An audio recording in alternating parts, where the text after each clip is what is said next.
નમસ્કાર વહાલા મિત્રો, આજે આપણે જોઈશું ધોરણ 8 સત્ર છે 2, વિષય છે ઇંગ્લિશ અને યુનિટ છે 4 લવ યોર લેન્ડ. જે પૂરક વાંચન આપેલું છે તેનું યુનિટ 4 છે. વી are all young citizen of India, એટલે કે આપણે સૌ ભારતના યુવાન નાગરિકો છીએ. Person who live in country, person એટલે કે વ્યક્તિ થશે, હુ એટલે કે જે, લીવ એટલે કે રહે છે, ઇન એટલે કે અંદર, અને કન્ટ્રી એટલે થશે દેશ. એટલે કે એવી વ્યક્તિ કે જે કન્ટ્રી એટલે કે દેશમાં રહે છે. એન્ડ હેવ સ્પેશિયલ રાઇટ, અને હેવ સ્પેશિયલ એટલે કે ખાસ, રાઇટ્સ એટલે કે હકો મળેલા છે. Person who live in country, એવી વ્યક્તિ કે જે દેશમાં રહે છે. એન્ડ હેવ સ્પેશિયલ રાઇટ, અને જેમને ખાસ હક મળેલા છે. તો એને શું કહેવાય છે? સિટીઝન કહેવાય છે. તો we are all young citizen of India. We are the future of our country. We are future, future એટલે થશે ભવિષ્ય. આપણે આપણા દેશનું ભવિષ્ય છીએ. We are the future of our country. We are the future of our country, એટલે કે આપણે આપણા દેશનું ભવિષ્ય છીએ. We in India can vote from the age of 18. We in India, we in India એટલે કે આપણે ભારતમાં, કેન વોટ, વોટ એટલે કે મત આપી શકે, 18 એટલે કે 18 વર્ષની ઉંમરે, એજ એટલે થશે કે ઉંમર, એટલે કે 18 વર્ષની ઉંમરે we in India can vote from the age of 18, એટલે કે આપણે ભારતમાં 18 વર્ષની ઉંમરે મતદાન કરી શકીએ છીએ. We must learn to become good citizen, એટલે કે આપણે સારા નાગરિક થવાનું શીખવું જોઈએ. વી મસ્ટ લર્ન, લર્ન એટલે કે શીખવું જોઈએ. બીકમ એટલે કે થવું, ગુડ એટલે કે સારા, અને સિટીઝન એટલે થશે નાગરિક. તો આપણે સારા નાગરિક થવા માટે, થવાનું શીખવું જોઈએ. There are some boys and girls, there are some boys and girls, એટલે કે કેટલાક છોકરા અને છોકરીઓ, who are not good city. તો there are some boys and girls who are not good citizen, એટલે કે કેટલાક છોકરા અને છોકરીઓ who are not good citizen, કે તેઓ સારા નાગરિકો નથી. Some young people cut the seats of buses. Some young people એટલે કે કેટલાક યુવાનો, કટ એટલે કાપે છે, ધ સીટ, સીટ એટલે કે બેઠક થશે, બસીસ એટલે કે બસની. કેટલાક યુવાનો બસની બેઠકોને શું કરે છે? ઓર એટલે કે અથવા, write their name on school benches, desk and blackboard. અથવા write their names on school benches, અથવા શાળાની પાટલીઓ પર નામ લખે છે. ડેસ્ક એન્ડ બ્લેકબોર્ડ, એટલે ડેસ્ક અને બ્લેકબોર્ડ. તો શાળાની પાટલીઓ પછી ડેસ્ક અને બ્લેકબોર્ડ ઉપર નામ લખે છે. પોતાના નામને શું કરે છે? લખે છે. They destroy the vehicle during strike. They destroy એટલે કે નાશ કરે છે. The vehicles during strike, vehicles એટલે કે સાધનોને, ડ્યુરિંગ એટલે કે દરમિયાન થાય છે, સ્ટ્રાઇક એટલે કે હડતાળ. તો હડતાળ દરમિયાન તેઓ જે વ્હીકલ્સ એટલે કે સાધનો છે તેમને શું કરે છે? ડેસ્ટ્રોય એટલે કે નાશ કરે છે. નાશ કરે એટલે કે તોડફોડ કરે છે. બ્રેક ઓર રાઇન એટલે કે તોડફોડ કરે છે. They spit anywhere on road, they spit anywhere on road or park vehicles at any place. They spit, spit એટલે કે થૂકે છે, ત્યાં થૂકે છે. તો એનીવેર એટલે કે ગમે ત્યાં, ઓન રોડ, રોડ એટલે કે રસ્તાઓ પર. They spit anywhere on rods, એટલે કે તેઓ થૂકે છે. એનીવેર ગમે ત્યાં, રોડ એટલે કે રસ્તાઓ પર, તેઓ રસ્તા પર ગમે ત્યાં થૂકે છે. અથવા, ઓર એટલે કે અથવા, park vehicle at any place. Park vehicle, vehicle એટલે કે સાધનોનું પાર્ક કરે છે. એટ એની પ્લેસ એટલે કે ગમે તે સ્થળે, ગમે તે જગ્યાએ, એટલે કે વાહનો ગમે ત્યાં શું કરે છે? પાર્ક કરે છે. Anywhere on road or park vehicles at any place, અને સાધનોને ગમે ત્યાં પાર્ક કરે છે. They set a bad example to other. They એટલે કે તેઓ, સેટ એટલે કે પૂરું પાડે છે, બેડ એટલે કે ખરાબ, એક્ઝામ્પલ એટલે કે ઉદાહરણ, ટુ અધર એટલે કે બીજાઓને. તો તેઓ બીજાઓને ખરાબ ઉદાહરણ પૂરું પાડે છે.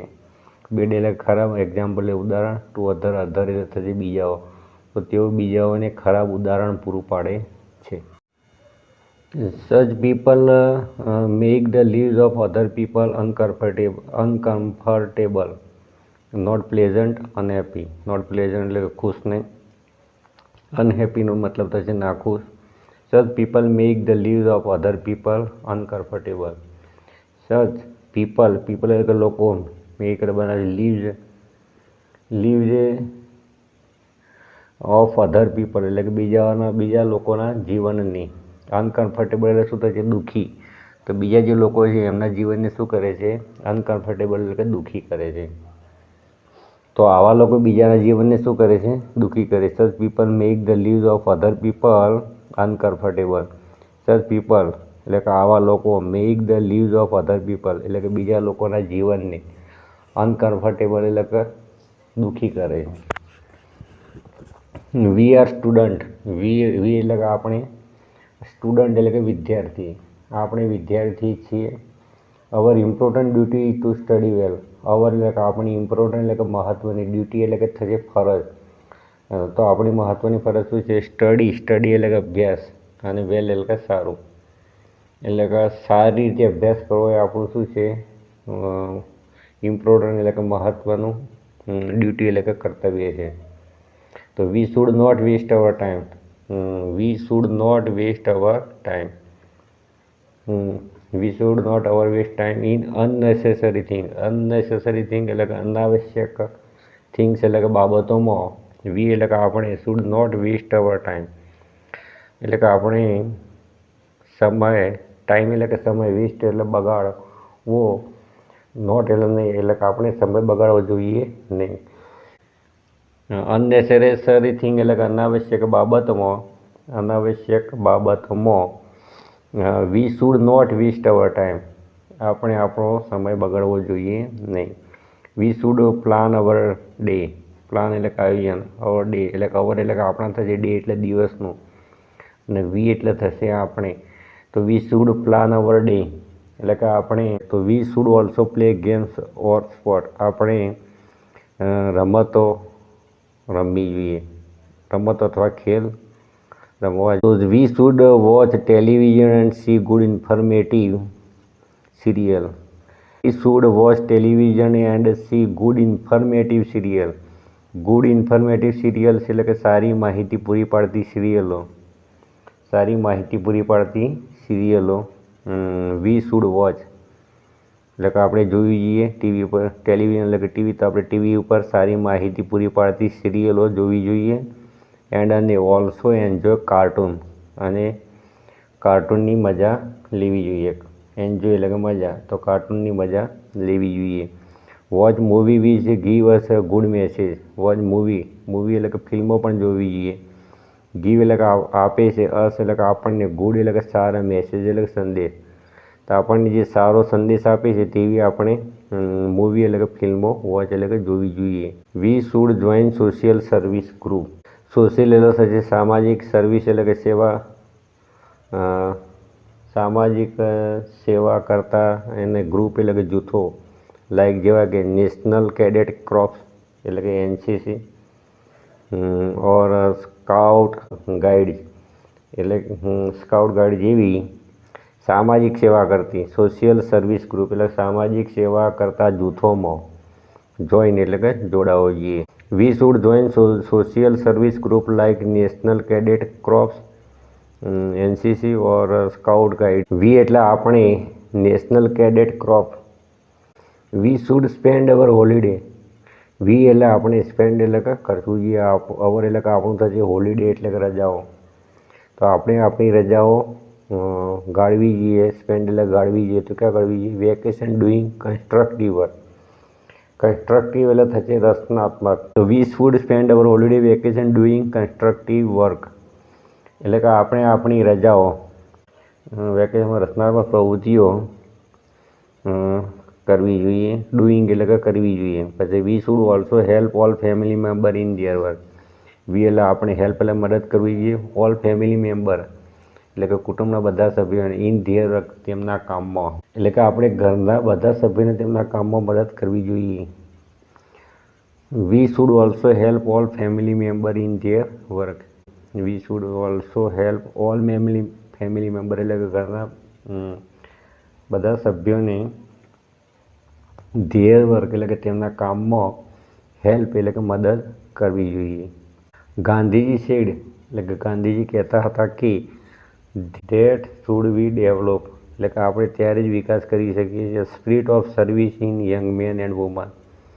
સ્પિરિટ ઓફ સર્વિસ એટલે કે સેવાની ભાવના ઇન યંગ મેન એટલે કે યુવાન પુરુષો એન્ડ વુમન એટલે કે સ્ત્રીઓમાં એટલે કે યુવાન સ્ત્રી પુરુષોમાં સ્પિરિટ ઓફ સર્વિસ એટલે કે સેવાની ભાવના ડેવલપ એટલે કે ખીલવી જોઈએ. તો ગાંધીજી શું કહેતા? Gandhiji that we should develop a spirit of service in young men and women. તો ગાંધીજી સેડ એટલે ગાંધીજી કહેતા હતા કે યંગ મેન એટલે કે યુવાન પુરુષો એન્ડ વુમન એટલે કે સ્ત્રીઓમાં સ્પિરિટ ઓફ સર્વિસ એટલે કે સેવાની ભાવના અને ડેવલપ એટલે કે ખીલવી જોઈએ. The duty of young citizen is to love, care and respect their family member, friends and teacher. The duty એટલે કે ફરજ છે યંગ સિટીઝન કે યુવા નાગરિકોની to love, care and respect. Love એટલે કે પ્રેમ, કેર એટલે કાળજી અને રેસ્પેક્ટ એટલે સન્માન. ધેર ફેમિલી મેમ્બર ત્યારે કે તેમના ફેમિલી મેમ્બર એટલે કુટુંબના સભ્યોને, ફ્રેન્ડ એટલે મિત્રોને, એન્ડ ટીચર એટલે કે શિક્ષકોને. આ કોને કરવું જોઈએ? The duty of young citizen એટલે કે યુવાન નાગરિકોની ફરજ છે કે family member there family member એટલે કે તેમના જે કુટુંબના સભ્યો છે તેમને, પછી ફ્રેન્ડ એટલે કે મિત્રોને, એન્ડ ટીચર એટલે કે શિક્ષકોને ટુ લવ એટલે કે ચાહવું જોઈએ, કેર એટલે કે તેમની સંભાળ લેવી જોઈએ, અને રેસ્પેક્ટ એટલે કે તેમને માન આપવું જોઈએ. They should live in discipline તેમને શિસ્તનું પાલન કરી. They should live in discipline and help નીડી people. Help એટલે કે મદદ કરવી જોઈએ, નીડી એટલે કે જરૂરિયાતમંદ, અને પીપલ એટલે કે લોકોને. તો જરૂરિયાતમંદ લોકોને મદદ કરવી જોઈએ. પછી we young people are the future citizen of India. We એટલે કે આપણે યંગ પીપલ એટલે કે યુવાનો are the future citizen of India એટલે કે ભારતના ફ્યુચર એટલે કે ભવિષ્યના સિટીઝન એટલે કે નાગરિક છીએ. We must love and protect our country. We એટલે કે આપણે must love and protect our country. તો we must love and protect our country. We એટલે કે આપણે મસ્ટ લવ આપણે આપણા દેશને લવ એટલે કે ચાહવો જોઈએ, અને પ્રોટેક્ટ અને તેનું એન્ડ પ્રોટેક્ટ અવર કન્ટ્રી આપણા જે દેશનું આપણે પ્રોટેક્ટ એટલે રક્ષણ કરવું જોઈએ. તો એ જે મિત્રો જે હતો જે યુનિટ 4 લવ યોર લેન્ડ. લવ એટલે કે ચાહો, યોર એટલે કે તમારા, લેન્ડ એટલે કે તમે તમારા ધરતીને ચાહો. તો લવ યોર જે લેન્ડ હતું તેનું આપણે અહીંયા સરળ રીતે સમજણ મેળવી છે. તમને જો ઇંગ્લિશની જે ભાષાંતર દ્વારા તમને જે સમજ આપવાનો પ્રયાસ કર્યો છે, જો તમને ગમે તો વિડીયોને લાઈક કરજો, કોમેન્ટ કરજો અને શેર કરજો, તેમજ ચેનલને સબસ્ક્રાઈબ કરજો. હવે આપણે જોઈશું એક્સરસાઇઝ.